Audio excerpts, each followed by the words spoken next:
Akshay Marathe, I want to pull you back into this conversation. We're moving away from caste lines because it's interesting. Today it was about the Purvanchali vote. This is something that the BJP is not going to let go of.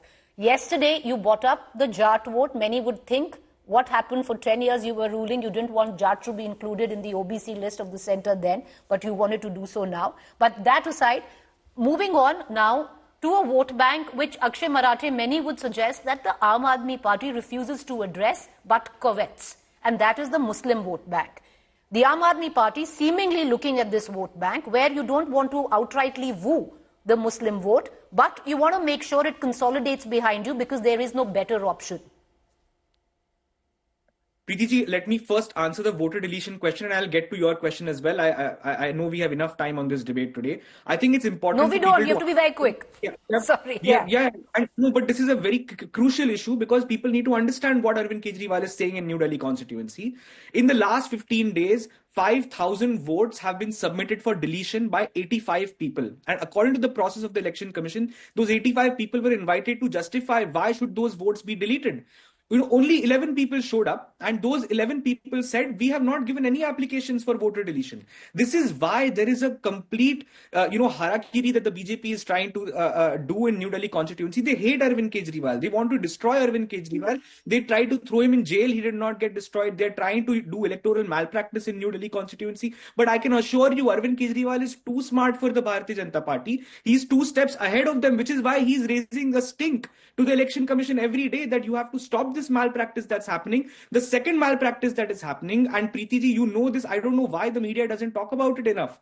Pravesh Verma, their candidate from New Delhi, is openly distributing cash, openly distributing kambals, openly distributing job cards to people in New Delhi. How is this allowed in a democracy? How can you allow a candidate? Okay, would you address the question now? No, but I hope that the media will talk more about this. Now, let me come to the question that you raised about the Muslim votes, the Purvanchali votes. No, focus on the Muslim vote. We've spoken about the Purvanchali vote. Yeah, I'm coming to it. Preeti ji, the secret of the Aam Aadmi Party's magical victories in the last 3 elections is that we do not appeal to individual constituents and individual segments. We appeal on a class lines. We are the party of the Aam Aadmi. We talk about the fact that whether you are a Hindu or a Muslim or a Christian or a Sikh, no matter which part of the country you come from, you deserve to get cheap electricity, cheap water, good high quality education and healthcare. That is why all these communities come together and vote for Arvind Kejriwal. They don't come together and vote for Arvind Kejriwal on caste or community lines. And that's where the BJP refuses to learn its lessons. Okay. For the last elections, they tried to polarize the election on Hindu-Muslim lines. Hindus said nothing doing. Why will we vote for your party when you do nothing for us? Muslims said, why will we vote for your party? You're not announcing any schemes for us. You're not announcing any narrative for us. And the final, most important question, like Ashutosh ji said, if this is a referendum on Arvind Kejriwal, it's a logical question in the minds of all Akshay Marathe, I'm going to go to Tuhin Sinha, but allow me, if everyone's equal under the eyes of the Aam Aadmi Party and everyone is an Aam Aadmi, then why is it that an Aam Aadmi priest who's from a temple is going to get an 18,000 rupees stipend and a Maulana from a masjid is getting an 8,000 rupees stipend? Preeti ji, I think you must be aware that across the country, Maulvis and Maulanas get salaries from Waqf boards. There are many states that have Waqf boards, including Delhi. And Delhi's imams do get salaries from Waqf boards, but priests, unfortunately, have not been getting salaries. So we are merely adding them to the list of beneficiaries. I don't think anybody should have a problem with that. And most of all, the BJP is the most hypocritical party for saying those salaries to pujaris. Fair point. I want to bring in Tuhin Sinha into this conversation. Tuhin Sinha, one thing is clear, or at least seemingly clear, that you're not getting a large chunk of the Muslim vote. And I would think you'd agree. You're free to disagree, but that you're not getting a large chunk of the Muslim vote in Delhi, which impacts about 8 seats, 12% vote, where Delhi is concerned. So therefore, Tuhin Sinha, it seems that the BJP is banking on the Congress to get that vote and not the Aam Aadmi Party. Well, we never get a large chunk of Muslim votes, to be honest. But in this particular situation, I don't think, even Muslims would want to go with a loser. The Congress over here, I don't think the Congress party is going to get more than 2 to 3 seats in the entire Delhi. So I think the Muslims, any which way, they would, and to be honest, in the last few elections, we have seen some of the Muslim women voters voting for the BJP. So our vote share in while it may be minimal, while it may be small, will only go up. But I don't see Congress gaining anything out of that. And in fact, I wanted to ask one question to Shama, since she has been waxing eloquent about a lot of things. Which Congress is she exactly representing on your show today? Is she representing the Congress of Sandeep Dixit, or is she representing the Congress of Prithviraj Chauhan, who has already given, who already believes that the Congress is losing Delhi? So I think I'm going to answer that. But if you're going by Prithviraj Chauhan's statement, Mr. Tuhin Sinha, then Mr. Chauhan says Arvind Kejriwal is winning Delhi. I suggest you stay clear of both. He probably still romanticizes the existence of India Alliance, which is anyway way non-existent. He wants the India Alliance to exist, or maybe he's delusional about India Alliance. But any which way, the Congress seems to be the most confused party over here. All right, okay. Shama Mohammed, yes, you can answer to the questions posed by your panelists, but allow me to pose a question as well. Because why there seems to be the Muslim vote is important in the national capital, and the Congress knows it very well. On ground, many of our reporters are coming back that there are certain constituencies where the Congress has actually given good candidates who have a connect with the people, but where the population is concerned, they feel that giving you their vote is going to be a waste of their vote. You haven't been able to inspire that confidence in them. So I just want to tell Tuhin, I belong to Rahul Gandhi's Congress Party, Kharge's Congress Party, Sonia Gandhi's Congress Party, and not any particular, like you're saying, whether it's Sandeep Dixit's Congress Party or Prithviraj Chauhan's Congress Party. We are the Indian National Congress. Then the other thing is about the Muslim vote. What I want to make very clear about the Muslim vote is, during the Delhi riots, Muslims came to know that Arvind Kejriwal is actually worse than the RSS. He is the RSS, because he dropped his councillor who was in jail. He dropped his MLA who went to prison. He just left them to the dogs. That's what Arvind Kejriwal did. And Muslims came up, spoke to me and said, we trusted him, but look what he has done. He has given up. That's why the difference in the priest, he always wants to put his Hindutva badge all over and not give it up and sacrifice Muslims. Muslims are used as a vote bank by him. He has not done anything for them.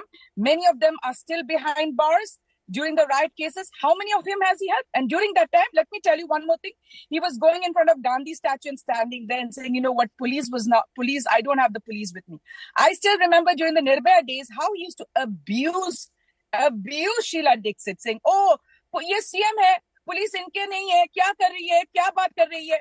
Have a shame. Tell Arvind to have some shame how he abused Sheila Dixit, okay? And that is what he did during the Delhi riots as a CM. What did he do? Okay. Did he help out in any way? No, he did not. Can I All right, okay, but you still didn't answer my question, Shama, and I'll get in Ashutosh. Allow me to go to full circle. I'll come back to you. One second, I'll come back to you. Muslims will vote for the Congress Party. Okay, fine, all right. I'll come back to you. I should get an opportunity to respond, because exclusively the Congress spokesperson seems to want to target the Aam Aadmi Party. So I want to remind viewers as well that the Congress is also fighting the BJP. I'm not targeting, I'm telling the truth. It doesn't look like the Congress is interested in fighting the BJP. Okay, fair point. Okay, let me move on to the others. Let me move on to Ashutosh. And so every vote to the Congress is a vote to the Bharatiya Janata Party in Delhi. All right. What are you saying? No, I'll tell you why, Shama. The perception. You have eaten into our votes. But no. Yeah, you're right. You're right, but that happened 11 years ago. And now that's old story, that the AAP ate into your votes. The current story, which your allies also seem to suggest, is that right now the Congress could possibly be the team B of the BJP. I'm not saying it, your allies are saying it. We are not the team. Okay. Can I just come in for a second? Allow me to bring in Ashutosh, and allow me to bring in Rajat, and I'll come back to you. Okay, Ashutosh, somebody, who fought from the Chandni Chowk seat, which has a sizable Muslim population, though, it's interesting and just a factoid, it has a larger Hindu population, contrary to what most people believe that it's Muslims. But Ashutosh, how do you think this time the Muslim vote will go? Because if you look at just the MCD elections, the Congress vote share rose from 4% to 12%. Most of that 12% came from the Muslim-dominated seats. Do you think this will stick? Or would you reckon, because the Muslims not being able to find that kind of confidence in Congress, though wanting to vote for the Congress, could consolidate behind Aam Aadmi Party? You're on mute, sir. Preeti, it is so ironical that the Congress party is the first priority for the Muslim voters nationally. But when it comes to the state elections, then Muslims resort to the strategic voting. Whether Muslims like it or don't like it, they have no other option than to vote for the Aam Aadmi Party in assembly elections, because they know that at the state level, Aam Aadmi Party is the only party which could stop BJP from forming government in Delhi. That is their priority number one. Yes, what can happen in a different constituency like Mustafabad, Silampura, in a few constituencies? If I'm adding a big if the Congress candidate seems to be winning, then there is a possibility the Muslim voter can shift to the Congress. Otherwise, most probably, the Muslim voters had no other option than to stick to the Aam Aadmi Party, despite knowing fully well that when the Northeast riot happened, Aam Aadmi Party was not there to help them out, neither during the riots or after the riots. And similarly, when the Shaheen Bagh movement was going on, then Aam Aadmi Party was just away from that movement and did not support even, except Manish Sisodia, nobody made any statement about it. So Aam Aadmi Party knows fully well that Muslims have no other option than to go to the Aam Aadmi Party. That's the ironical in this election. If you ask Muslims in Delhi privately, they will always prefer Congress Party. But since Congress is not in a position to defeat BJP, so they'll stick to Aam Aadmi Party. That's my understanding. Rajat Sethi, the BJP at this point is clearly looking at the Congress to do better where the Muslim vote and the Muslim seats are concerned, Muslim-dominated seats, and there are about 8 of Muslim minority-dominated seats where Delhi comes into question. And, if you actually look at it, if one calls the Congress the team B of the BJP, then there are multiple teams. There is also Mr. Owaisi, who's floated his own candidates, some of them borrowed from the Aam Aadmi Party. See, I see this as a deja vu moment. We saw Haryana elections when the Congress party was saying that Aam Aadmi Party is the B team of BJP. Now the Aam Aadmi Party, which is in the driver's seat here in Delhi election, they are saying that Congress is now the B team of the BJP. So this ABCD is going on in Delhi. The root cause is that Congress is seeing a small amount of an upsurge. And that is actually giving shivers down the spine of Kejriwal. The real reason is that because several of the candidates did not stick with Aam Aadmi Party, there has been a lot of turbulence under the rug within the Aam Aadmi Party. And we are seeing that disgruntlement actually trickle down quite much. And will Congress have the machinery to actually tap into those sentiments of the disgruntled voices and sort of bring them towards them? Will essentially decide not just in 8 seats where Muslim majority candidates are there, but also in several seats where there are Muslims but are in minorities. If this upsurge from, say, 4% to 12% that we saw in the MCD election, if that continues, that is going to be a sort of a deal breaker for the Aam Aadmi Party's election this time. And I think this is what is going in BJP's mind as well. Okay. We're all can see a triangular contest. It would really want to ensure that the triangular contest happens and BJP is able to do that mathematical jugglery and hold on to space pretty strongly. They are already at 40%, climbing from 40% to 45%, building upon the anti-incumbency against Kejriwal, the entire facade around Kejriwal being broken apart after his going to the jail. Unlike the other CM candidates like Naidu, or we saw in Jharkhand, he's not getting this equal amount of sympathy by being sent to the jail. He's in fact on the receiving end by having not done enough amount of work for the people of Delhi. All right. So all these things combined gives BJP some hope that there is some.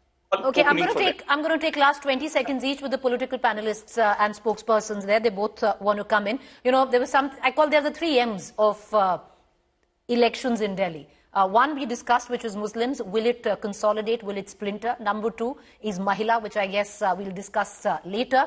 And number 3 is the middle class, which was always the vote bank of the BJP. But strangely, in Vidhan Sabha, 55% of them, the middle class, voted for the Aam Aadmi Party in 2020. I would think these 3 would be the X factor in all of this. But 30 seconds, Tuhin Sinha, go ahead. Closing. As far as the middle class is concerned, the middle class is the worst impacted. We'll discuss the middle class Monday. So my point let's is talk about the others. In the coming weeks, you will see both the Congress party and Aam Aadmi party call each other the B team of the BJP, because both of them are battling acute despondency. They know the writing on the wall, and the writing on the wall is Delhi is headed towards a similar result that you saw in Maharashtra. Okay. And honestly, both of them they don't have the qualification to be the B team of the BJP. We think in the interest of the country. Congress is completely divisive, plus being corrupt, plus corrupt. Okay. Aam Aadmi party is completely corrupt. Well, So whether they deserve it or not, can't- Tuhin Sinha, they there can't- would be, the Delhi BJP would be hoping that they are the B team. 20 seconds. Go ahead, the Aam Aadmi Party spokesperson, Akshay Marathe.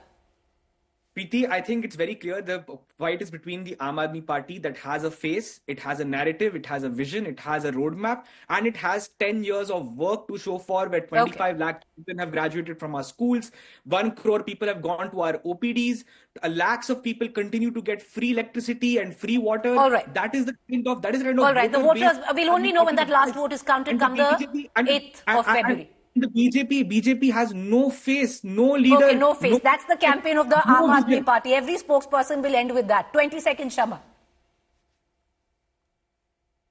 Ma'am, you're on mute. Tuhin does not live in Delhi, so he has no idea. But when I go out, I also take autos. Sometimes I go to the laundry. I go to many people. You know what they've told me? हम बहुत खुश है कि वापस आ गया Congress party इस time लड़ने के लिए. They are very happy the Congress party is back and with all the fire, because they are fed up of the tutu meme between BJP and the Lieutenant Governor. Between BJP and the Aam Aadmi Party. The Lieutenant Governor and Arvind Kejriwal. Every other day, there is no governance in Delhi. Okay, we're going to end it there. You live also here. And it's horrible. So they're very the voters will decide. We're going to leave it at that. When that last vote is counted on the 8th of February, we'll know exactly how it panned out. But kid you not, which all of our panelists, I think, would agree in this way or that, it's a referendum on Arvind Kejriwal, this election. Thank you, Rajat Sethi, Ashutosh, and all 3 political spokespersons for joining us. I'm sure we're going to have you more in the coming days.